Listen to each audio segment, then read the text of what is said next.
घर के सभी लोग भागकर प्रथम के कमरे की ओर दौड़े। बिस्तर अस्त व्यस्त था, अलमारी आधी खुली थी और उसका सूटकेस गायब था। सब लोग हैरान थे। कोई कह रहा था कि शायद वो ऑफिस चला गया होगा, तो कोई इसे पति पत्नी का आम झगड़ा मानकर टाल रहा था। लेकिन रजनी का दिल गवाही दे रहा था कि मामला इतना सीधा नहीं है। इधर राध्या अपने कमरे में फर्श पर बैठी थी। उसने प्रथम की पुरानी शर्ट को कसकर सीने से लगाया हुआ था और उसकी आंखों से आंसू थमने का नाम नहीं ले रहे थे। वो बार बार बुदबुदा रही थी कि उसने कुछ भी गलत नहीं किया, लेकिन दादी ने सबको उसके खिलाफ कर दिया और अब प्रथम भी उसे छोड़कर चला गया।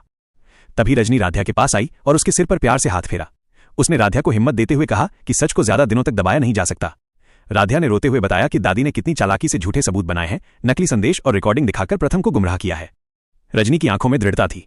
उसने कहा, अगर दादी की चालाकी ने भाई को गुमराह किया है तो सच उसकी आंखें खोल देगा। उधर प्रथम भारी कदमों से सड़क पर जा रहा था।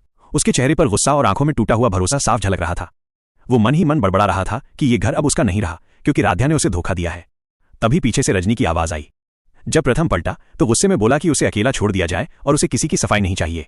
रजनी उसके सामने खड़ी हो गई और बोली, अगर तुमने आज मेरी बात नहीं सुनी तो जिंदगी भर पछताओगे। उसने प्रथम से सिर्फ एक बार उसकी आंखों में देखने को कहा।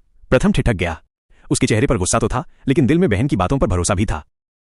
रजनी ने अपने मोबाइल में दादी की चालाकी के सारे सबूत दिखा दिए। नकली संदेश, झूठी रिकॉर्डिंग और गढ़ी हुई कहानियां सब प्रथम के सामने थी।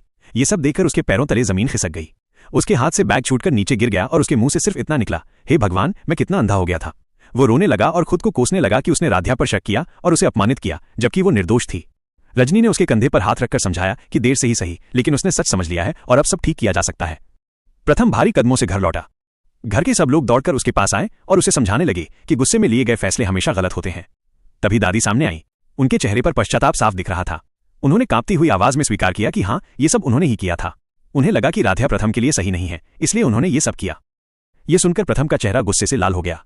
उसकी आवाज पूरे घर में गूंजने लगी, दादी मेरे लिए भगवान जैसी थी, जिन पर मैंने आंख मूंदकर भरोसा किया, लेकिन उन्होंने ही मेरे और राध्या के रिश्ते में जहर घोला और मेरा भरोसा तोड़ा।